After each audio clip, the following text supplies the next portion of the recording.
Hello everyone, welcome back. And today we are going to do the English chapter number 9, Uncle Podger Hangs a Picture. So in this, if we see what is the brief of the story, that there is one uncle who always creates a lot of confusion when he takes up to do a certain task. And मतलब वो कुछ भी काम करने जाते हैं तो पूरे घर को खुद तो काम करते ही करते हैं, खुद काम करते हैं और शो ऑफ ऐसे करते हैं कि सारा काम वही कर रहे हैं, बट वो अपने साथ पूरे घर को काम पे लगा देते हैं. And you can note down that he has 3 sons, Will, Tom and Jim, and his wife is Maria. And Maria के लिए इस चैप्टर में आंट पॉजर भी यूज़ किया गया है काफ़ी जगहों पे. So let's start. This is the hilarious extract. This is actually a funny story from the book 3 Men in a Boat, and this book was written by Jerome K Jerome. Nothing seems to go right when uncle Podger decides to hang a picture on the wall. कि जब uncle पॉजर एक task ले लिया, uncle Podger ने किसका task कि एक picture wall पे हैंग करने का, तो कुछ भी सही नहीं हो रहा था. Nothing seems to go right means कुछ भी सही नहीं हो रहा था when he decided to do this job. Harris reminds me of my poor Uncle Podger. So the narrator is telling that Harris is a random person, some random person, and this Harris reminds the narrator of his Uncle Podger. And now here it is written for Uncle Podger, the adjective pronoun is used.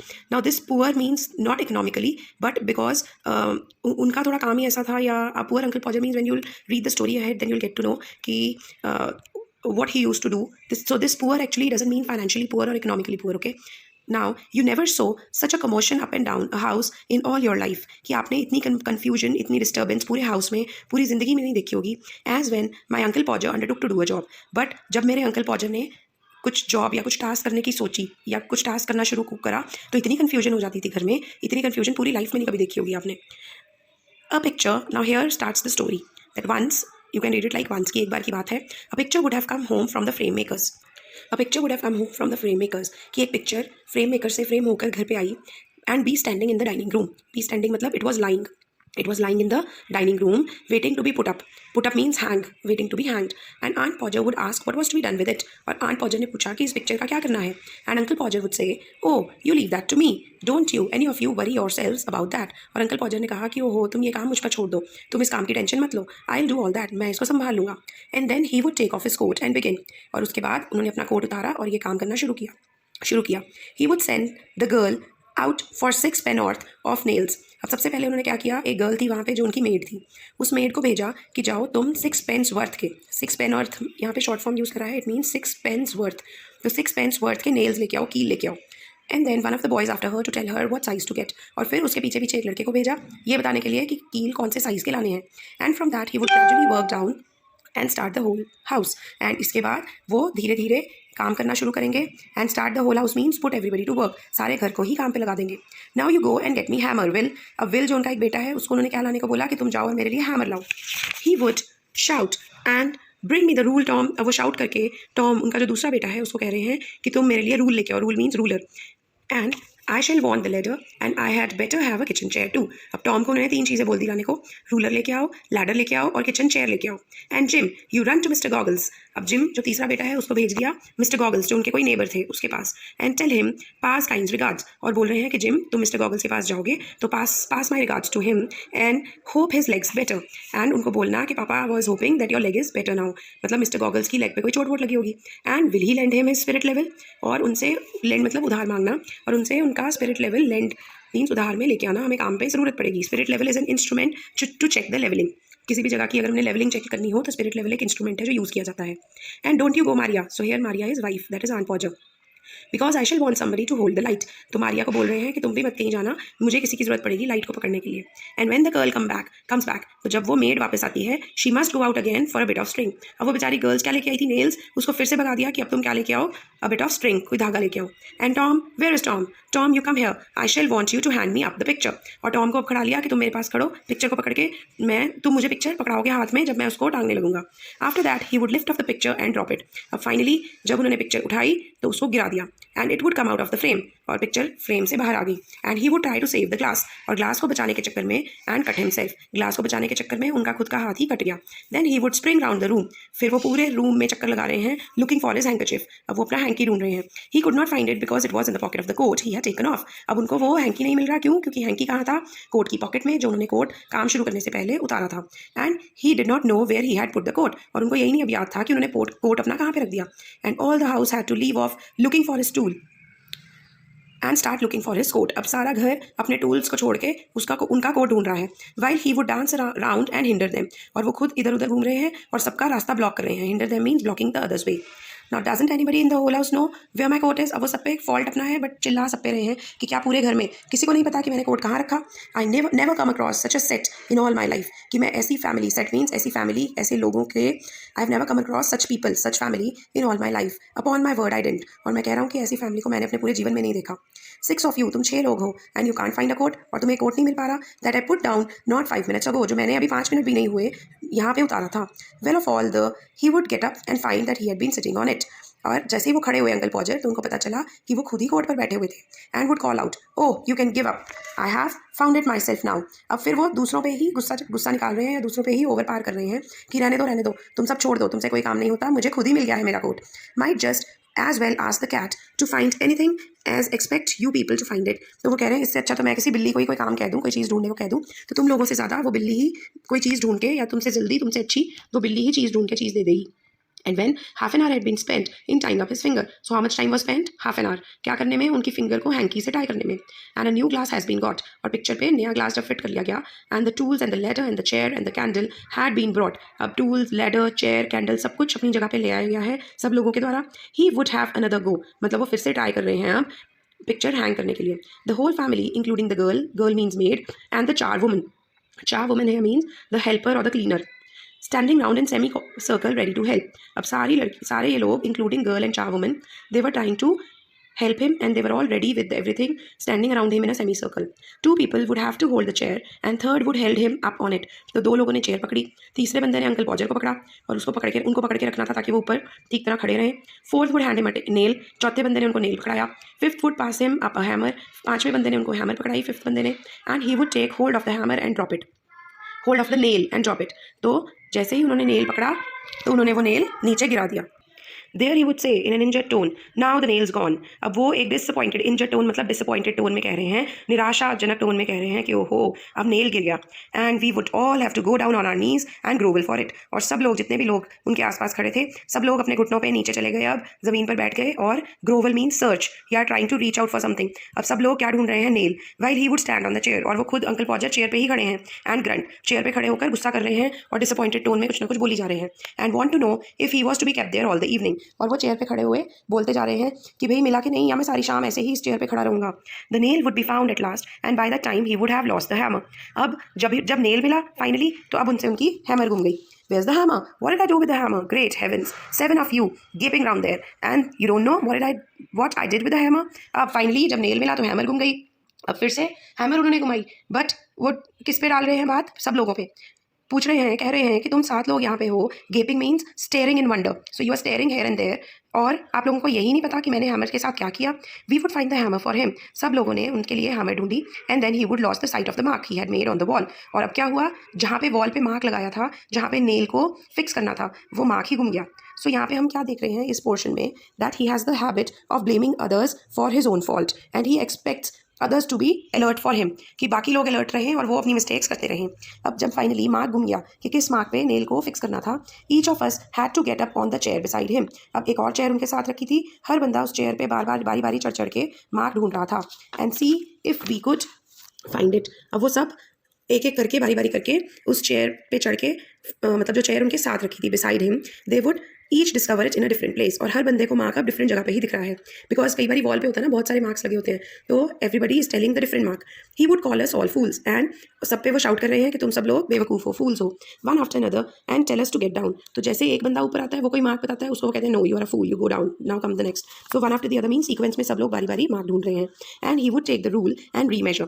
Finally जब सबकी turn हो गई, तो अब उन्होंने फिर से rule लिया एंड फिर से री मेजर करा, and find that he wanted half 31 3/8 inches from the corner, and would try to do it in his head and go mad। अब वो फिर से रूलर से मेजरमेंट कर रहे हैं कि कॉर्नर से मुझे half 31 3/8 inches चाहिए, and he would try to do calculation in his head means mentally and go mad, because वो राइटिंग में कैलकुलेशन नहीं कर रहे हैं, मेंटली कैलकुलेशन कर रहे हैं, तो करेक्ट आंसर नहीं आ पा रहा। And we would all try to do in our heads, और सब लोग जो आसपास खड़े थे वो भी मेंटल कैलकुलेशन कर रहे हैं, एंड सभी and all are arriving at different results, and हम सब भी डिफरेंट डिफरेंट रिजल्ट पे आंसर पे पहुंच रहे हैं. And sneer at one another, sneer मदर मतलब to look at each other as if mocking, as if laughing. तो एक दूसरे की तरफ देखकर हम सब हंस रहे हैं और डिफरेंट डिफरेंट हर किसी का आंसर आ रहा है. क्यों? Because they are doing mental calculations, they are not writing somewhere and doing the calculation while writing. And in the general row, the original number would be forgotten, and Uncle Podger would have to measure it again. अब ये general discussion में सब उल्टे पुल्टे results दे रहे हैं mental calculation करके, तो जो ओरिजिनल नंबर था वो भूल ही गया सबको, एंड फिर से अंकल पॉजर को कंप्लीट मेजरमेंट करनी पड़ी.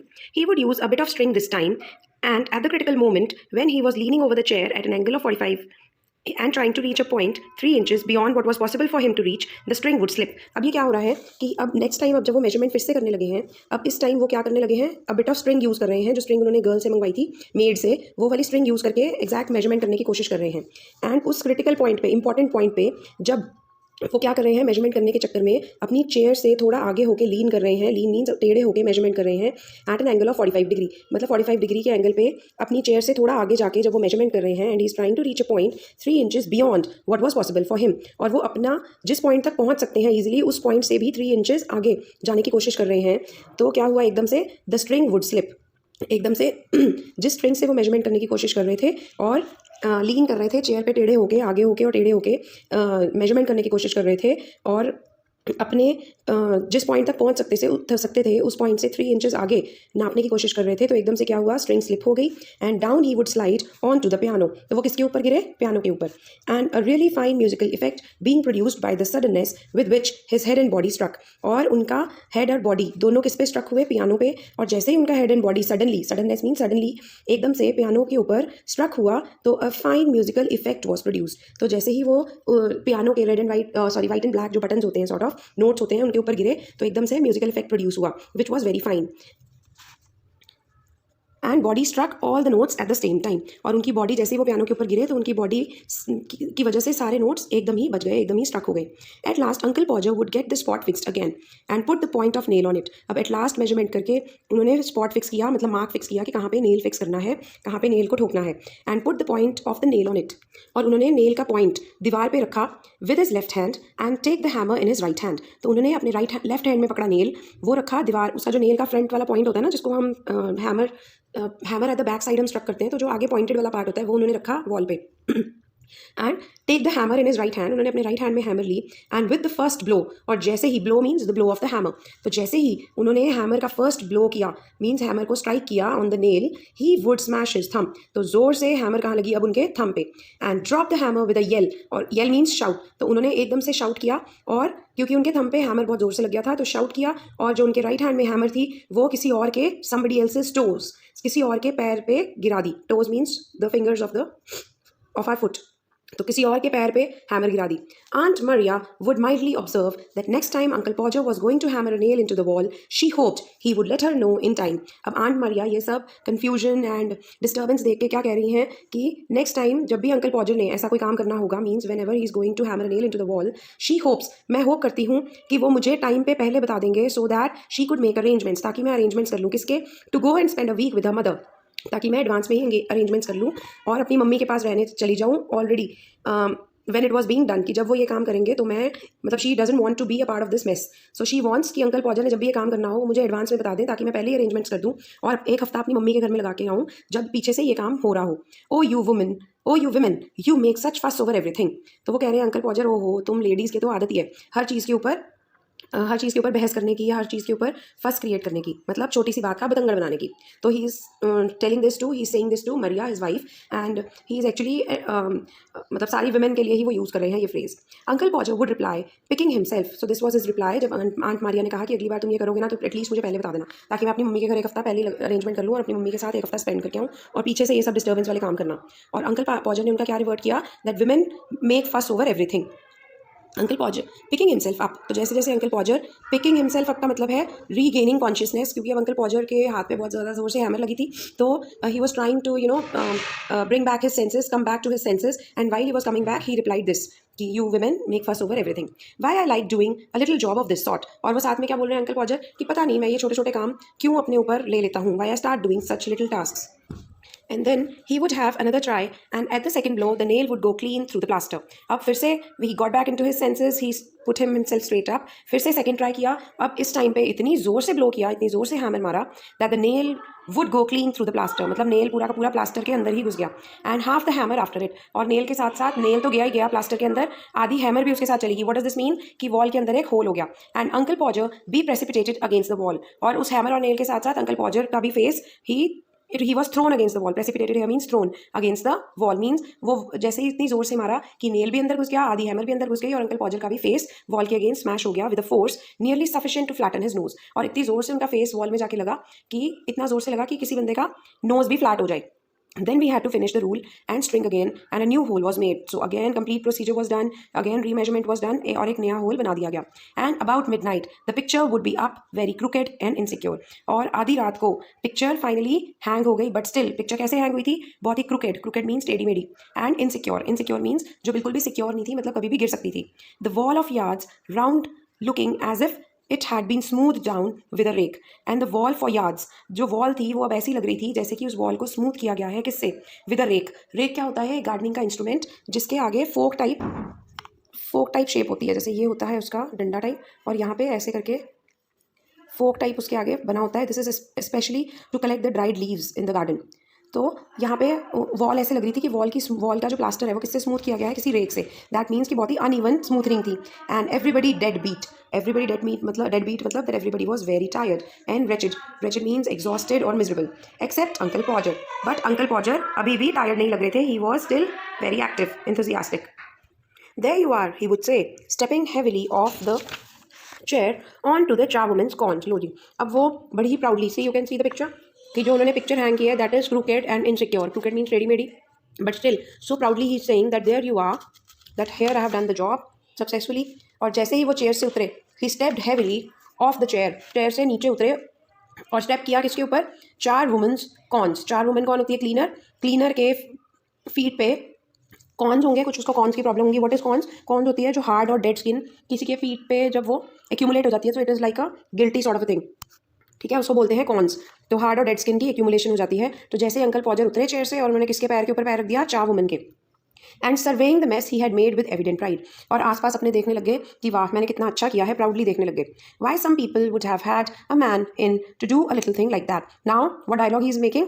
ही इज सेइंग कि पता नहीं क्यों कुछ लोग इतने छोटे से काम के लिए, अ लिटिल थिंग लाइक दिस, एक छोटे से काम के लिए किसी मैन को हायर करते हैं, या किसी कारपेंटर या किसी स्पेशलिस्ट को या किसी इलेक्ट्रिशियन को बुलाते हैं. So he is very proudly saying that at last I have finally succeeded in hanging the picture. चाहे कैसी मर्जी है, but उनको वो बहुत पसंद आ रही है. So here we have the meanings which we have already discussed along with the explanation of the chapter. So commotion means noise or confusion. The girl here means the maid. 6 pennorth of nails means nails worth 6 pence. Start the whole house means put everybody to work. Spirit level means a glass tube half filled with liquid used to test if the surface is level. Hinder means come in the way of. Such a set here means such a family. Charwoman means a woman who cleans the house. Grovel means crawl on the floor in search of something. Precipitated means thrown. Rake means a garden tool with a long handle. Deadbeat means very tired. Corn का मतलब है hardened skin, usually on or near a toe, which is painful. And this dialogue they have explained would have had a man in to do a little thing like that. This means would have called a carpenter or some such skilled person. Now let's discuss the question answers. What did Uncle Podger ask Will, Tom, Jim and Maria to do for him? Uncle Podger asked Will to get him a hammer and Tom to fetch him a rule as well as the ladder and a kitchen chair. ये हमने explanation में भी discuss किया था. He asked Tom to hand him the picture too. He asked Jim to go to Mr. Goggles and get the spirit level. He told Maria not to go anywhere but hold the light for him. Why could Uncle Podger not find his handkerchief? Uncle Podger could not find his handkerchief because he had put it in the pocket of his coat and he did not know where he had kept his coat. Why was Uncle Podger's coat difficult to find? Uncle Podger's coat was difficult to find because he himself was sitting on it. Describe briefly how a mark for the nail was finally made on the wall. So this will be a bit lengthy. All the people in the house stood in the semicircle around Uncle Podger's chair, trying to help him up the picture. At first, Uncle Podger dropped the nail and hammer, but when the nail and hammer were found, he had lost the sight of the mark on the wall where the nail had to go in. Everybody tried to locate the mark but pointed at different places. Uncle Podger then tried to remeasure and make the mark, but there was a lot of confusion and had to remeasure all over again. While trying to make the mark, he leaned. This should actually be leaned. He leaned out too much and fell on the piano. When at last he fixed the spot and tried to drive in the nail, he hit the hammer on his thumb, howled with pain, and dropped the hammer on someone's toes. What did Aunt Maria mildly observe? Aunt Maria mildly observed that the next time Uncle Podger would try to hammer a nail into the wall, she hoped he would let her know in advance so that she could make arrangements to go and spend a week with her mother while it was being done. Now here are the multiple choice questions. A picture would be standing in the, so the correct answer is dining room. कहाँ पड़ी हुई थी picture? Dining room में. He would take off his coat and begin. He here means, so he means Uncle Podger. Uncle Podger eventually found his coat. He grumbled that he might as well ask Dash to help him find it. So here what will come in Dash? The cat. उन्होंने कहा था ना कि तुम लोगों से इतना काम नहीं हो रहा, अगर मैं किसी कैट को भी बोलूँ तो वो भी ये काम कर देगी. How many people helped Uncle Podger hang the picture? Answer is 7. Aunt Maria suggested Uncle Podger let her know well in advance if he planned to hammer a nail into the wall. She could spend a week with Dash while it was being done. So with whom she wanted to spend a week? With her mother.